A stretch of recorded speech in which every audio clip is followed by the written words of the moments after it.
ဒါနရဲ့အကျိုးကနောက်ဘဝကျမှချမ်းသာတာမဟုတ်ဘူး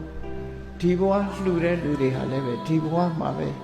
အတိတ်ဘဝရဲ့ကံကိုအားပြုပြီးတော့စီးပွားဥစ္စာပို့တိုးလာတယ်ဆိုတာတော်တော်များများဟာလက်ခံယုံကြည်ထားကြတာဖြစ်တယ်မလှူလို့မရှိလို့မလှူဆိုတဲ့ပုဂ္ဂိုလ်ဟာဘယ်တော့မှမရှိဘယ်တော့မှမလှူဆိုတာဖြစ်တယ်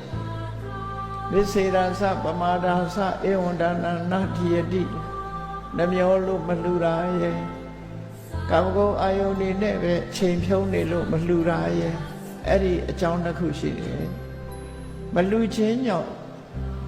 လှူရင်ကုန်မှကြောက်တဲ့ပုဂ္ဂိုလ်သည်